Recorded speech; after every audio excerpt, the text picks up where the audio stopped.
Spotlight is proudly sponsored by HEC Media.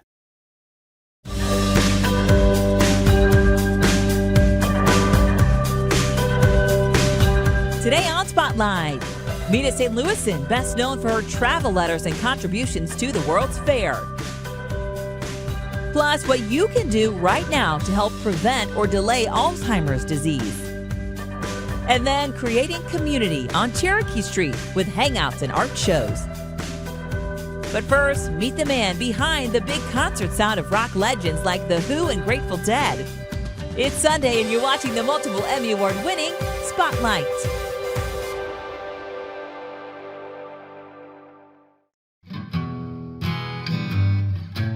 American sound engineer and HEC Media friend Bob Heil passed away on February 28th of this year. We would like to honor his life and achievements by showing you this Emmy Award-winning profile of Bob from 2010.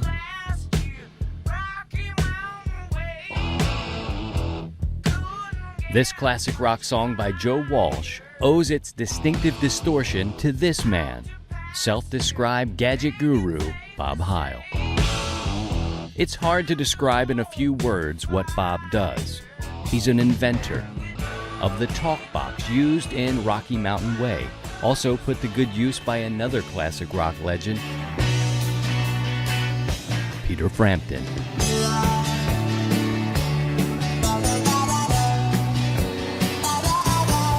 He's an avid ham radio operator, as is his good friend Joe Walsh, who not long ago asked Bob to design better mics for the ham radio field. He and I had a lot in common, not just out here on the stage, but in the back of the bus with the Drake receiver trying to see if we could tune in South America or South Africa or Alaska. It was fun. So Joe and I had this great rapport between us of ham radio, and he's an avid ham radio operator, very, very articulate. All of this is stuff I'm working on. Some ham radio equipment is just one line of products made at Bob's business, Heil Sound, in Fairview Heights, Illinois. But before there was Heil Sound, there was Ye Old Music Shop in Marissa, Illinois, Bob's hometown. Because of Bob, a score of rock music legends found Marissa on the map.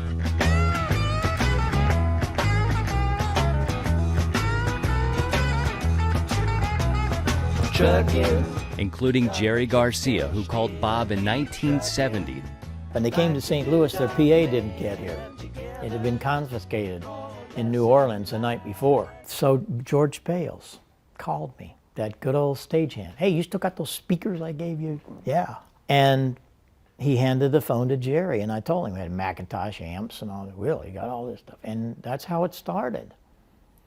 We took this stuff to the Fox, and it was super. Right out of there that night, we headed out on that tour because they had no PA. But as it turned out, it was very good.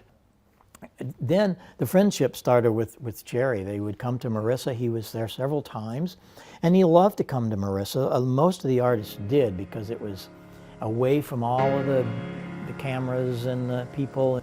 Word got around about this crazy guy with a big PA. The next call came from The Who.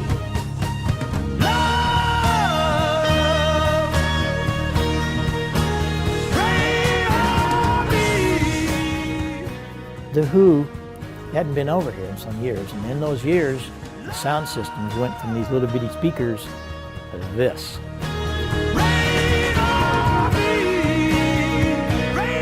And they came here with just some little column speakers, and it wasn't very good. And of course, the media, the audiences were not good in the first couple of shows because they couldn't hear them. So we went to Boston, set it up for their Boston date, and I'll never forget the comment that Pete said, "Finally, a PA I can't outplay." From there, Bob was sent to London to work with Pete Townsend, who asked him to design a quad sound PA. Townsend had an idea for a rock opera called Quadrophenia. He said, "You think you could make the PA so we could move Roger's voice around the hall? Build like a quad system?" I said, "We can do that." So his comment was, you go build it and I'm going to finish writing it. Now he could finish and write things knowing that we were going to be able to do this. And it was really something. How did Bob Heil get from Marissa, Illinois to working with Pete Townsend in London at the height of rock and roll's popularity?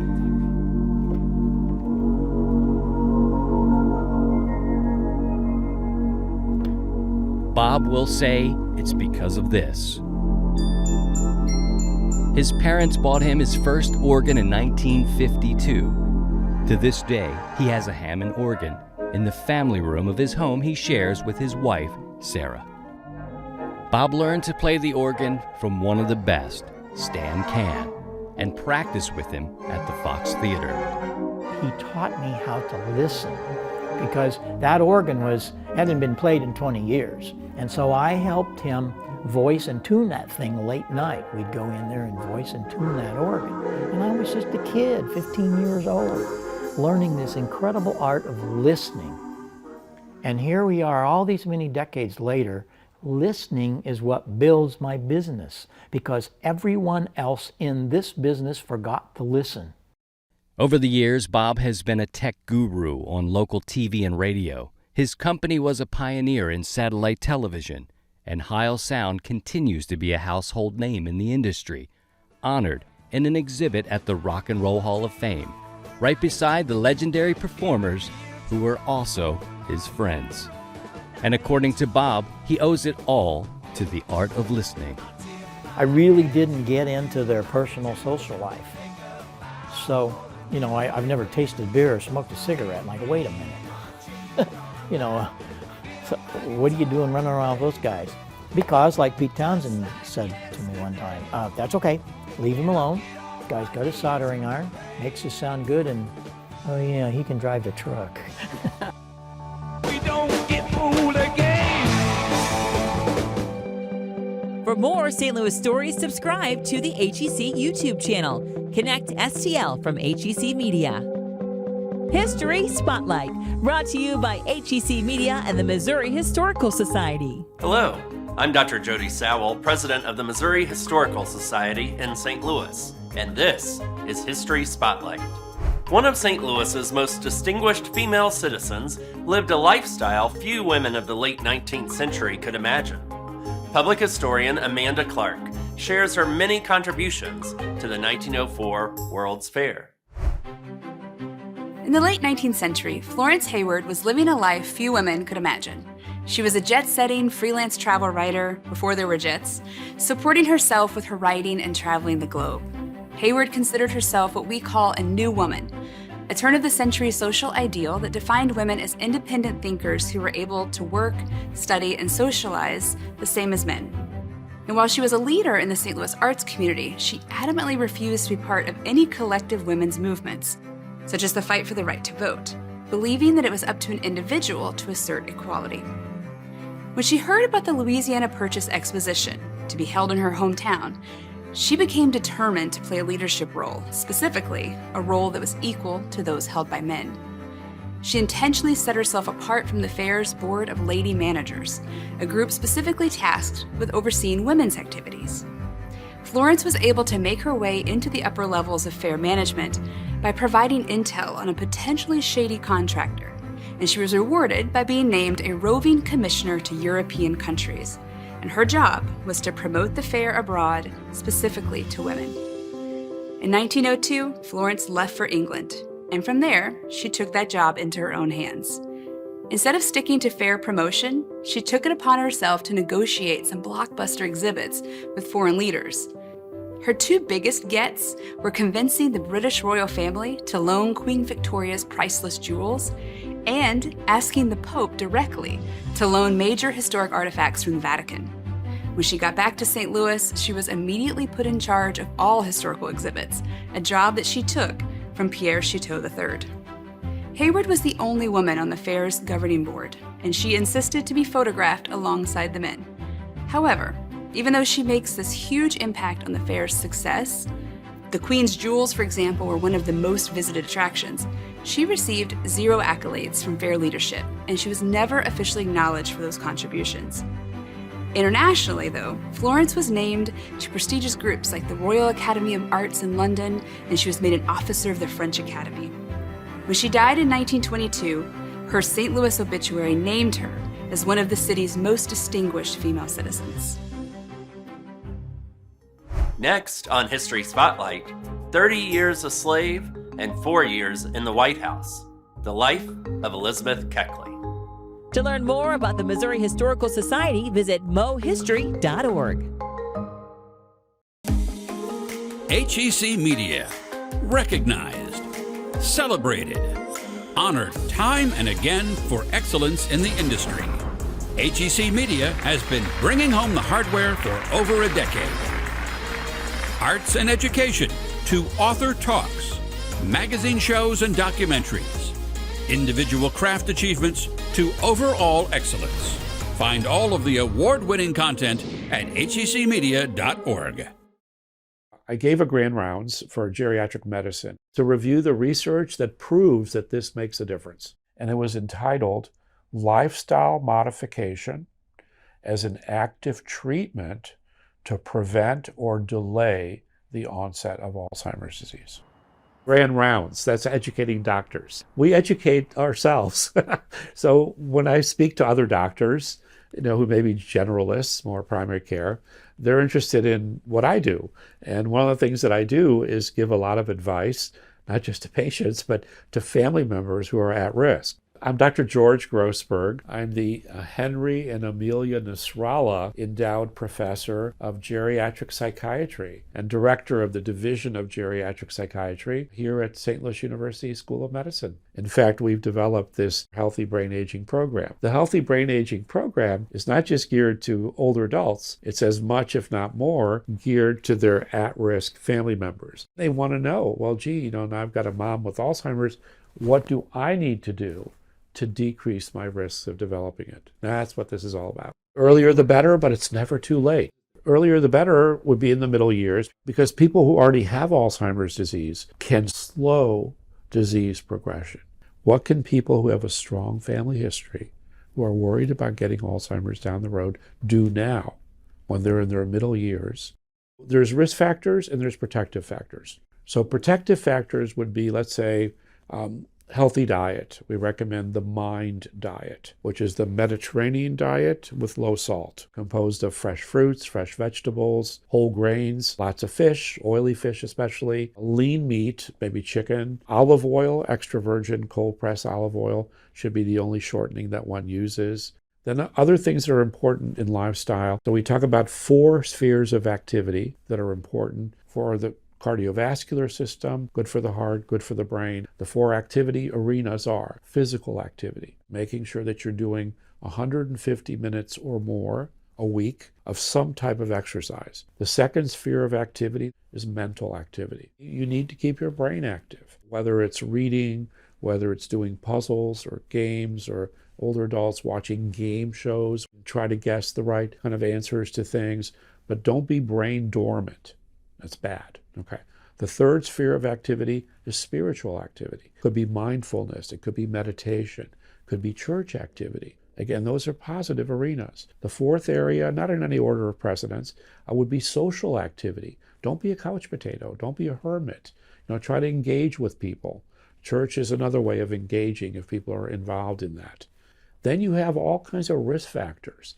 Some risk factors we can't do much about. So we don't yet know how to change our genes. We might be carrying a risk gene for Alzheimer's disease, and we can't do much about that. But there are many things that we can do something about, can change the trajectory of things. Risk factors that are modifiable. On the top of the list are any and all cardiovascular risk factors. Because what's bad for the heart, bad for the brain. Things like high blood pressure, hypertension, diabetes, make sure it's well controlled, high cholesterol or hyperlipidemia, obesity, smoking and vaping, huge risk factors for Alzheimer's disease. Alcohol and substance abuse, another risk factor. Poor quality sleep. So if you have a difficulty with sleep, get to a sleep doctor. If you've got sleep apnea, which is very common, that's a risk factor for cognitive impairment.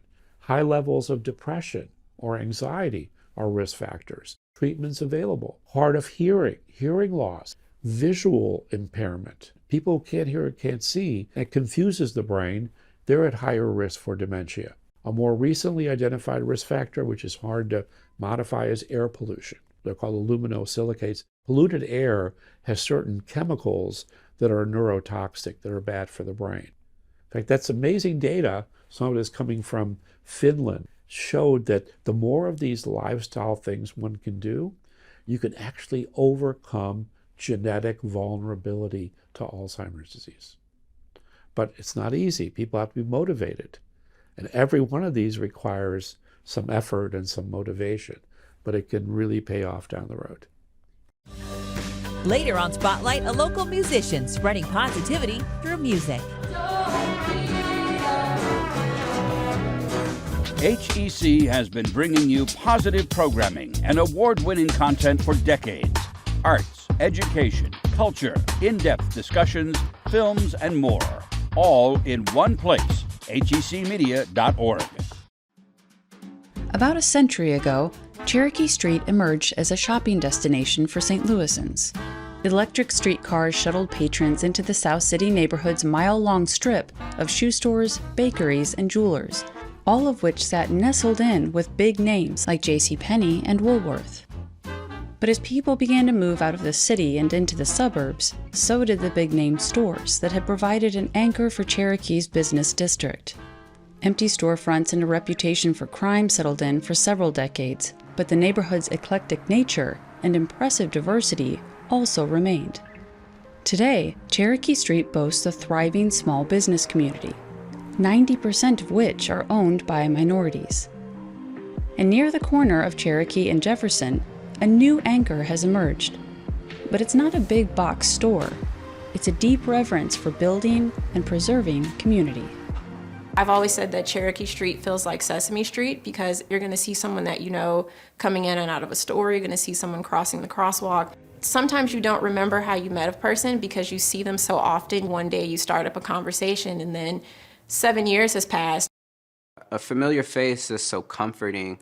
I discovered that over the pandemic because I seen how people were starting to utilize the space because they ultimately were stuck at the house, but they knew that they could come here and we would end up having conversations for hours.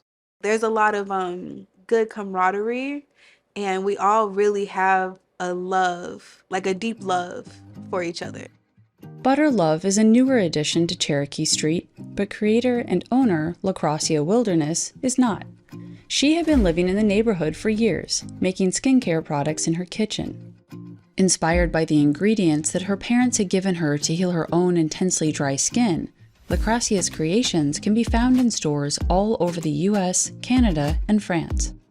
When a building that provided space for her to make and sell product became available on the street that she already loved, LaCrosia decided to use the grand opening to celebrate not just her own achievements, but also those in the neighborhood who had provided so much support. This community is so inviting and so loving and nurturing that I want it to not just be, money being made for Butter Love. I want the whole community to make money. So we had Hop Shop that's on the corner make specialty Butter Love cocktails. Aloha, who owns Black Coffee down the street at the Luminary, I wanted her to come sell her black lemonade. The Master Pizza popped up and made heart-shaped pizzas for everybody. So that was a big piece for me. Like, I want my peoples there with me. I'm about to cry. I call the Noir Bookshop a concept bookstore, the concept being the African American experience. And so this store is designed to mimic my paternal grandparents' home. The Noir Bookshop exclusively carries titles written by Black and Brown authors and features a take one, leave one library, rare finds that the public can interact with in store, and books for sale that range from vintage to current bestsellers. Owner Imani Wentz started out her career as a journalist, and in 2014 was an intern for the St. Louis Post-Dispatch when the call came in that Michael Brown had been killed. And so I got to see firsthand the reporting of what was going on in Ferguson in the very first days. And then when I returned to Mizzou, fall of 2015, when students protested against the university system, seeing young people my age really stop going for the status quo and standing up for what they believed in and fighting against racial inequality and police brutality. It was experiences like that once I started creating my bookstore, I just thought about what would my bookstore's role have been if it existed. But before it existed, Imani had a true Sesame Street moment on Cherokee Street. Just a couple of doors down from the Nora Bookshop sits Profield Reserve. The clothing boutique and design shop had developed a reputation for being an unofficial networking and support site for creatives. Owner and designer Christopher welcomed artists, musicians, and entrepreneurs to utilize his space to promote their work, including Imani. I asked if I could borrow his store for the weekend and turn it into a bookstore. And it was because of that event. It was packed, so many people came, and I generated enough revenue to sign the lease for this space 3 days later. But he did that consistently. He probably hosted over 15 to 20 different individuals. He really gave a lot of people the creative freedom to sort of launch. I just knew the importance of, I had the space, and I knew there wasn't a lot of places in the city that were open up to the space to the people that I saw coming through the door. And the people that were coming through the door, to me, were the most talented people in the city, but very overlooked. So when I was provided the opportunity to throw a Profield event inside of a very traditional art gallery that's known all over the city, immediately I was like, I'm going to go access art from the people that I know deserve space on a wall. Throwing Together We Ball was like a really big, like, monumental thing for me. One thing about Chris, he is a visionary, and he is such a visionary, and he puts so much energy into the community that people see and they want to work with him, and they want to be a part of whatever he's cultivating. So when he created Together We Ball, he knew it was going to be big. There were people there, that was the first time showing. First time they sold a piece of artwork. There were people there that came to the show that had never been to an art show and had bought their first piece of artwork. The best thing about this event is that we have artists like Basil Kincaid and Damon Davis that show at Art Basel, and then we have artists here who have never even printed artwork before. It just shows that St. Louis is a community where you can have access. I think he just wanted to, like, create a space for everybody to be celebrated. Together We Ball wasn't just an art show, but a celebration of all of those who owned businesses, shopped, or made their home in the Cherokee Street community. Food, drink, artists, and music represented the neighborhood's rich variety of talent, and all the people who had supported each other through the hard, lean times were able to savor a night highlighting their success and resilience. So this street is the only street in St. Louis that 90% of the businesses here are minority, Black-owned businesses. To have a space, to have a street is very important, and everybody here is for the same cause, for the same reason. We're for the community, by the community. I definitely think Cherokee Street has a huge opportunity to, like, shape a really cool, like, shopping district. I really do. And even just a space for, like, the community to keep growing. We try to figure out how we can do events together and how we can bring more people to the street and how we can make this a vibe for everybody.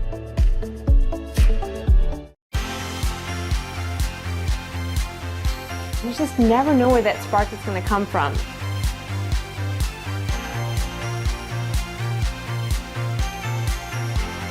You're putting a human touch to everything through the vehicle of art. We give them the ability to hope.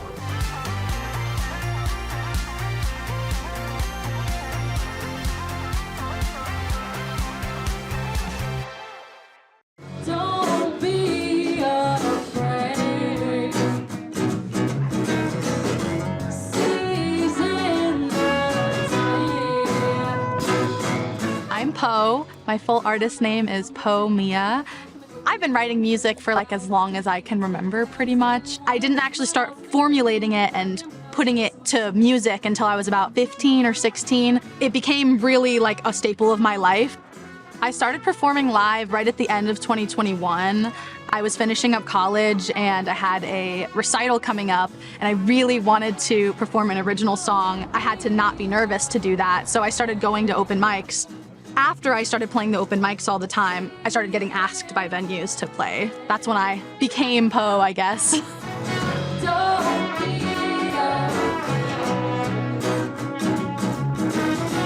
To say that within a little under 2 years to go from just being one person to being 4 and 5 sometimes feels really crazy. I've known Poe for almost a year now. I mean, I saw them perform and pretty much was interested in their music from the start. I think the most unique thing about Poe's music is their voice. It's just so clear and just kind of unlike anything I've heard before. With the voice, there's also their lyrics, and they're talking about really deep and thoughtful and insightful things that they've experienced and that a lot of people can relate to.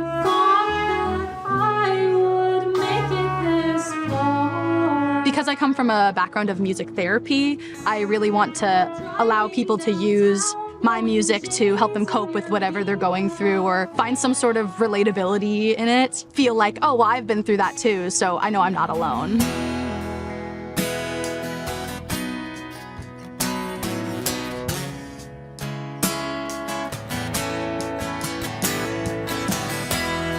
And then, of course, Poe's very infamous for their Rubik's Cube solving skills while rapping.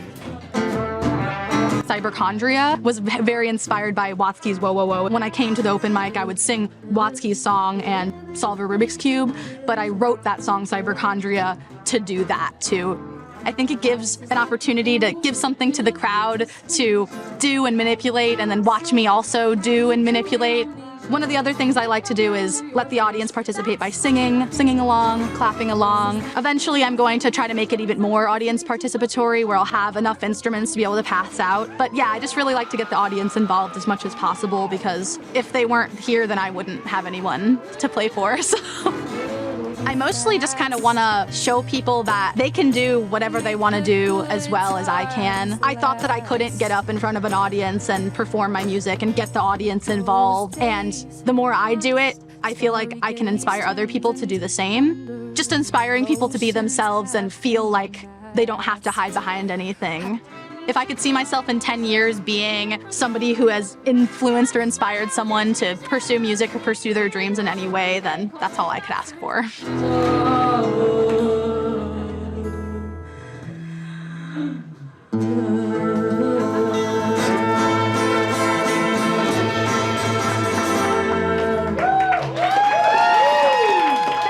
Next week, a Bible owned by Bach is part of a rare book collection at Concordia Seminary. Plus, what could be the world's first and only life-size all-female figure chess set. Thanks for watching Spotlight. Join us next Sunday at 9:30 a.m. on KPLR 11.